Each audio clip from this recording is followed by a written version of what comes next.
It was a decade of disco, lava lamps, rock, sports, and revolution. It was the 1970s.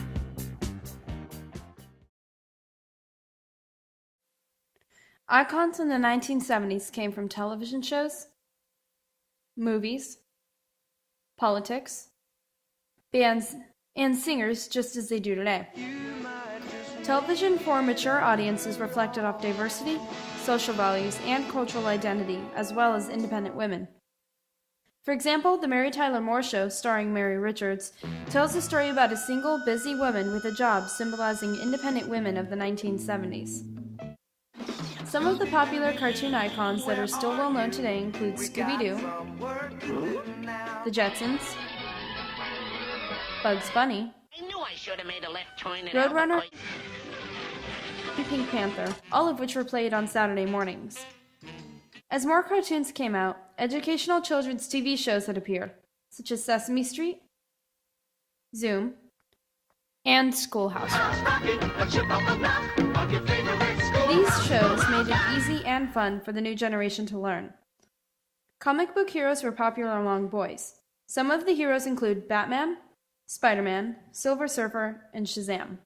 In Hollywood during the 1970s, some of the movie actors were John Travolta, Robert Redford, Clint Eastwood, and Julie Christie. Iconic movies included Star Wars Episode IV: A New Hope, Monty Python and the Holy Grail, The Exorcist, and Smokey and the Bandit.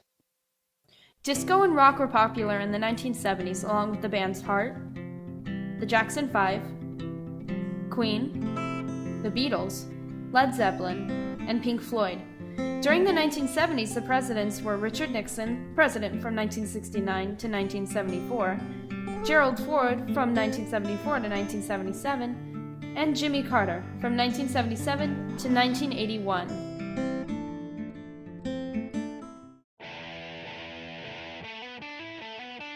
The 1970s was the era where stadium concerts became prevalent. Angel Stadium in Anaheim was just one of many stadiums where concerts were held. In 1976, it attracted big names such as The Who, The Beach Boys, ZZ Top, Kiss, Aerosmith, and Black Sabbath, each attracting about 50,000 people. By far, stadium concerts attracted the largest crowds of the day. In fact, Angel Stadium only held concerts there because the stadium was beginning to go bankrupt, and the owner thought it would be a great source of revenue. Needless to say, he made more of a profit than he ever anticipated. The 70s were known as the disco era, with hits such as Car Wash by Rose Royce, Disco Inferno by The Tramps, and YMCA by the Village People. But people seem to forget the rock that was being played. Rock bands of the 70s ranged anywhere from the Runaways to AC/DC. Kiss was formed in New York City in 1973 with Gene Simmons as the lead singer. But when he was born, Gene wasn't Gene. He was born Chaim Witz in Tirat Carmel, Israel. AC/DC was formed in Sydney, Australia, after the Young family migrated from Scotland. AC/DC also went through a hard time with its membership. The original lead singer, Bon Scott, died just after Highway to Hell came out. Malcolm Young missed the band's 1988 tour because he wanted to overcome his alcoholism. Aerosmith was formed in 1970 in Massachusetts. Lead singer Steven Tyler had to check into rehab for his addiction to painkillers. The Runaways were an all-girl band that had an extraordinarily short career, which only lasted from 1975 until 1979. Led Zeppelin was formed in England in 1968.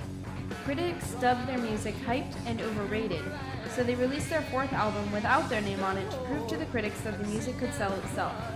It was a commercial and critical success. The Ramones formed in Queens, New York in 1974. Interestingly enough, none of the band members were actually related, even though their last names were Ramone. They were all pseudonyms. The Sex Pistols formed in England in 1975, but their career only lasted until 1978. They were inducted into the Rock and Roll Hall of Fame in 2006, though none of them attended, calling the museum a piss stain. The Eagles formed in LA in 1971. They were inducted into the Rock and Roll Hall of Fame in 1998 and the Vocal Group Hall of Fame in 2001. However, unlike the Sex Pistols, they actually attended the ceremonies. Queen is a British rock band formed in 1971. When lead singer Freddie Mercury was on tour, he would call his cats and talk to them for hours. Pink Floyd formed in England in 1975. They earned recognition in the 1960s for their psychedelic music, and as they got into the 70s, they were recognized for their progressive rock. The Dark Side of the Moon, their most successful album, sold an estimated 45 million copies. The artistic movements that had flourished in the 1960s unified the art community, and they were all but exhausted as the new decade began. Art had entered a postmodern, chaotic phase, fragmenting into many styles that often incorporated elements from other arts in an effort to create new forms. Gradually, the decade saw abstractionist art, and geometric minimalism gave way to new forms that were more narrative in function. The sense that art was played out commercially and aesthetically worked to the advantage of artists who just wanted to do their own thing. Although the 1970s opened with Hollywood experiencing a financial and artistic depression, the decade was a creative high point in the American film industry. Restrictions on language, adult content, sexuality, and violence had loosened up, and these elements became more widespread. The hippie movement, the civil rights movement, free love, the growth of rock and roll, changing gender roles, and drug use certainly had an impact. Hollywood was reborn with the earlier collapse of the studio system and the works of many new experimental filmmakers during a Hollywood new wave. This uncertain age gave rise to some of the finest, boldest, and most commercially successful films ever made.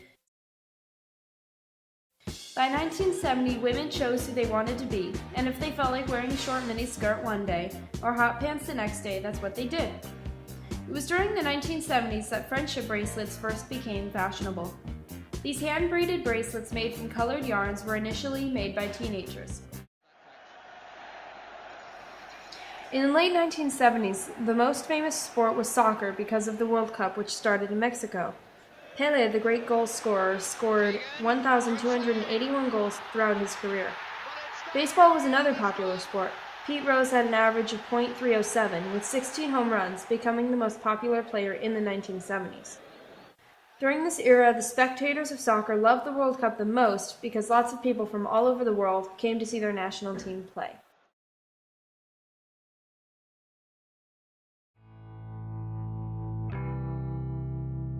During the gay rights movement of the 1970s, gay civilians were fighting for stricter hate crime laws, equal housing and workplace protection, parenting rights, and more. They fought for their rights and were heard by many.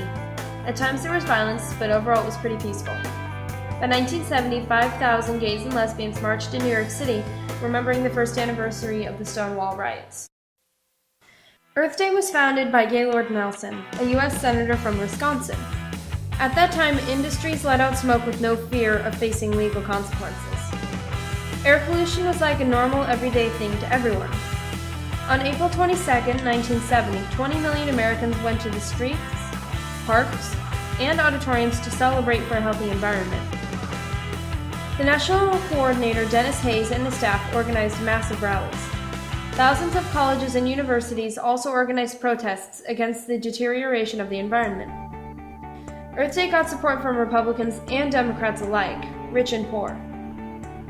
Earth Day led to the creation of the United States Environmental Protection Agency. Senator Nelson was awarded the Presidential Medal of Freedom, the highest honor given to the civilians in the U.S.